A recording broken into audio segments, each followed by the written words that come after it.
to invite His Excellency Mr. Abdel Fattah al-Sisi, President of Arab Republic of Egypt. Thank you, Mr. President. بسم الله الرحمن الرحيم. أصحاب الجلالة والفخامة والسمو، السيد بان كيمون سكرتير عام الأمم المتحدة، السيدات والسادة، يطيب لي في البداية أن أعرب عن اعتزازي بالمشاركة في هذه القمة الهامة، وأن أتوجه بالشكر إلى سكرتير عام الأمم المتحدة على ما بذله من جهد لتنظيمها في إطار الأهمية التي باتت تحتلها قضية تغير المناخ وضرورة اتخاذ إجراءات طموحة للتصدي لتداعياتها. كما أتشرف بأن أتحدث أمامكم اليوم باسم المجموعة العربية. لقد وجه التقييم الخامس للهيئة الحكومية الدولية لتغير المناخ إنذاراً واضحاً إلى العالم بأسره بضرورة التحول إلى أنماط جديدة للتنمية، تشمل أنماط استهلاك رشيدة ونظم إنتاج مستدامة لتخفيف ظاهرة تغير المناخ والتكيف مع آثارها السلبية. إن المنطقة العربية الواقعة في نطاق المناطق الجافة والقاحلة هي من أكثر المناطق عرضة لتأثيرات تغير المناخ، بما لها من آثار سلبية على التنمية، وبما يتطلب تحركاً وتضامناً دولياً أساسه مبدأ الإنصاف والمسؤولية المشتركة مع تباين الأعباء والقدرات المتفاوتة، والالتزام بالمسؤولية التاريخية وحق الدول العربية في تحقيق التنمية المستدامة. وفي هذا الإطار فإن التكيف مع تغير المناخ يمثل أولوية قصوى للدول العربية، مثلها في ذلك مثل الدول النامية وخاصة الدول الأفريقية. إن دولنا تعاني من أزمات متفاقمة في الطاقة في وقت تستهدف فيه تحقيق معدلات مرتفعة للنمو، وهو ما يتطلب التوسع في مشروعات الطاقة المتجددة ضمن أولوياتها لتوفير الطاقة مع التحول إلى نمط اقتصادي أكثر حفاظاً على البيئة. ومن هذا المنطلق أدعو الدول المتقدمة والمؤسسات المالية والقطاع الخاص للاستثمار في هذه المشروعات. كما تعاني دولنا من الآثار الناجمة عن التغيرات المناخية وفي مقدمتها ظاهرة التصحر، ومن ثم فإن المجتمع الدولي مدعو للانخراط في جهود مكافحة هذه الظاهرة، ومن بينها دعم جهود زراعة أشجار الغابات في الصحاري وريها من خلال مياه الصرف المعالجة، بما يؤدي إلى امتصاص الغازات المسببة لظاهرة الاحتباس الحراري والحفاظ على التوازن البيئي والتنوع الحيوي. السيدات والسادة، إن التوصل إلى اتفاق يعالج تفاقم ظاهرة تغير المناخ يستدعي تضافر جهود الجميع لخفض الانبعاثات الناتجة عن مختلف الأنشطة الاقتصادية، وكذلك للتكيف مع الآثار السلبية لتلك الظاهرة، كلاً وفقاً لحجم مسؤوليته وقدرته وتأثره بها. لذلك لا ينبغي أن يكون الإطار القانوني الجديد الجاري التفاوض حوله بديلاً عن اتفاقية تغير المناخ، بل يجب أن يكون مكملاً لها بحيث يبنى على المبادئ التي أرستها الاتفاقية الأصلية، وعلى رأسها مبادئ العدالة والإنصاف والمسؤولية المشتركة، مع تباين الأعباء والعناصر الأساسية: التكيف والتخفيف والتمويل ونقل التكنولوجيا وبناء القدرات. كما يجب العمل على تفعيل صندوق المناخ الأخضر.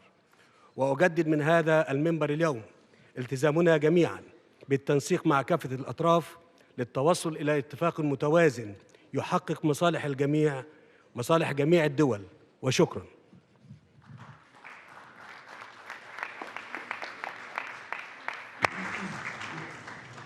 Thank you, Mr. President.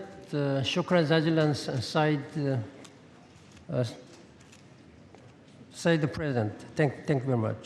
And I'd like to invite His Excellency Mr. Anote Tong, President of the Republic of Kiribati, Head of Government and Minister for Foreign Affairs. You have the floor. Thank you very much.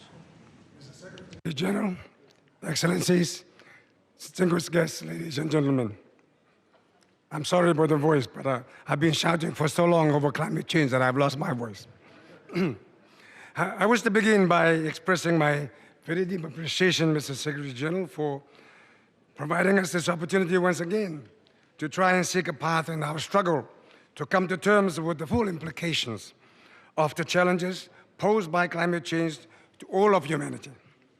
But whilst the scale, the severity, and the urgency of the challenges will vary from country to country, from people to people, the reality remains that the only effective remedy, if any, will require collective global commitment and, above all, action.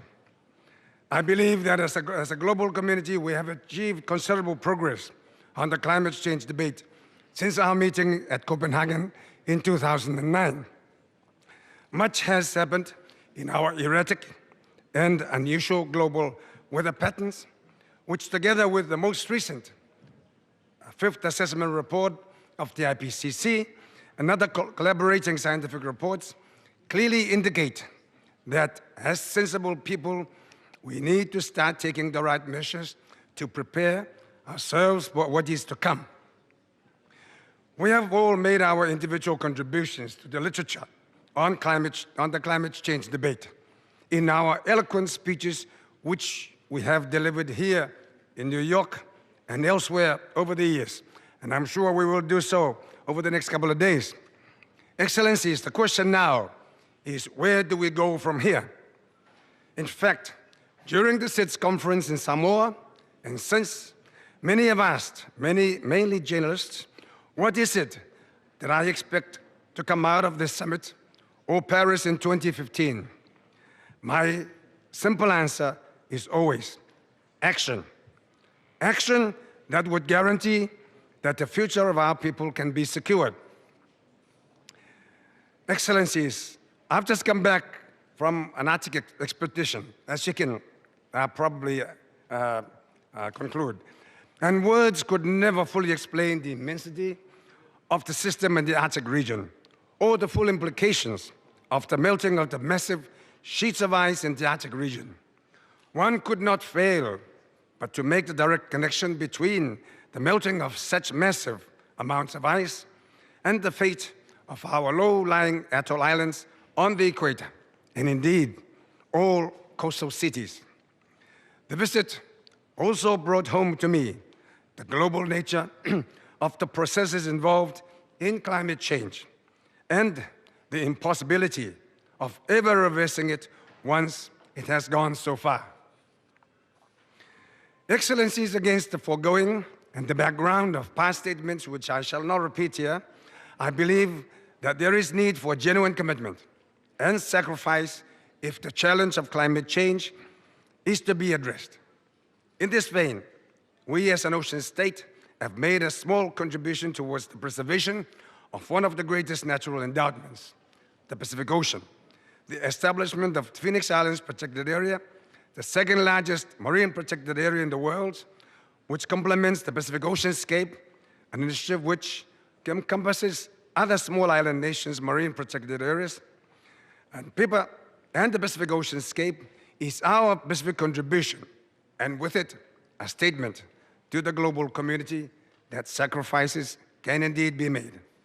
Excellencies, earlier this year, my country, together with fellow low-lying atoll island states like Tuvalu, the Marshall Islands, the Maldives, Tokelau, established a coalition of atoll nations on climate change. The CANC was not only a partnership between climate change frontline states, but it also forged partnership with other more developed allies. A partnership underscoring the concerns we jointly share over the slow pace of global action to address the increasing urgency and severity of the challenges we are already facing from climate change. A deep concern that for all of us, time is running out. I have no doubt that we all agree that climate change poses a danger to all of us in varying degrees. The science forthcoming from the IPCC and elsewhere, together with our individual experiences in our own countries, provide ample evidence that something is terribly wrong. Yet we continue to procrastinate. We continue to ignore what the science is telling us, and indeed, what we are witnessing with our own eyes. We know that in order for us to make meaningful progress in addressing the challenge of climate change, there is a need for strong and decisive global leadership. So we must get away from what from the weight and see who is doing what style of leadership before deciding to do what needs to be done for the sake of our children and their children. Let us do the right thing soon. Thank you, ladies and gentlemen.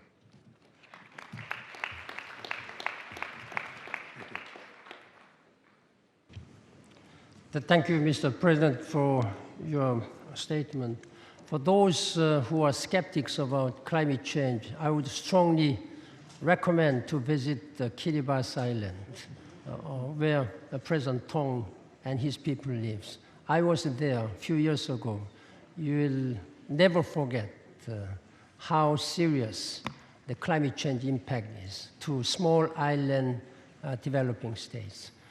Thank you very much again. With this, I'd like to invite His Excellency Mr. Susilo Bambang Yudhoyono, President of the Republic of Indonesia. You have the floor, Mr. President. Thank you. Bismillahirrahmanirrahim.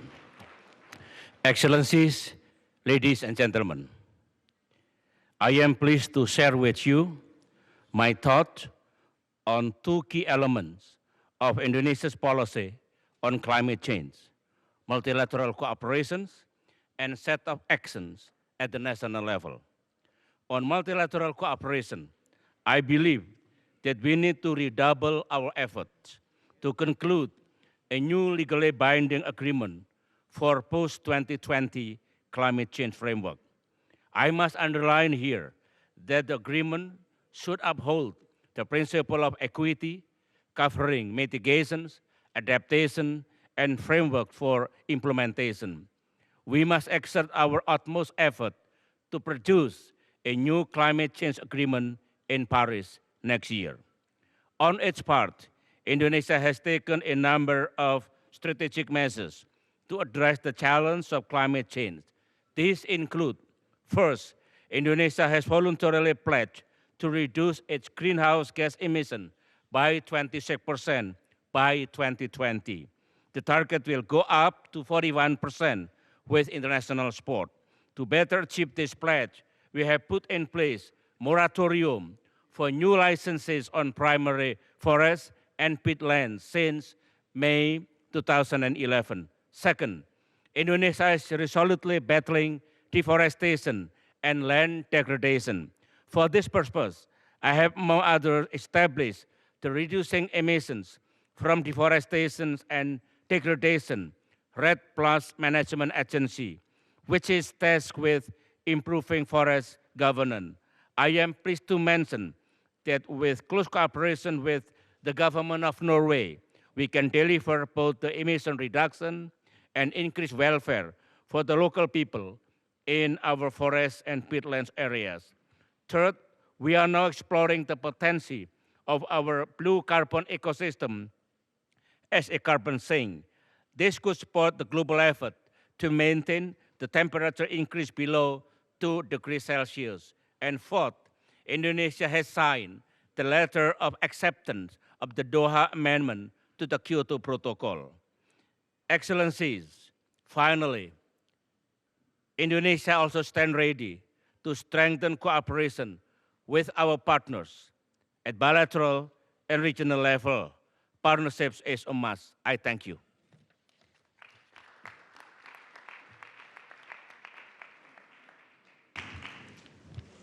Thank you, Mr. President, for your example of keeping much before the time.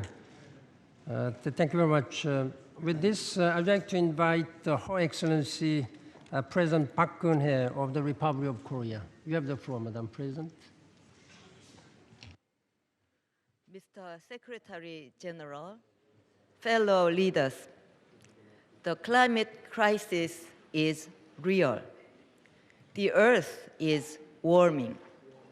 Scorching heat waves, severe rains, and frigid colds, such extreme weather events are affecting human life in so many ways. As Secretary General Pan stated, climate change is the great challenge of the 21st century, and we must rise to the challenge. Ladies and gentlemen, escaping poverty was once our top priority. But even then, Korea made sure the miracle on the Han River didn't come at the cost of our environment. Our annual Arbor Day and Forestry Day campaigns completely reforested our once barren landscape. These efforts continue to this day. Driven by a new paradigm, Korea is seeking a creative economy, nurturing new energy industries to deal with climate change is a key part of this initiative. Energy storage systems that supply electricity around the clock, smart grid technologies that let plug-ins feed the power back into the grid,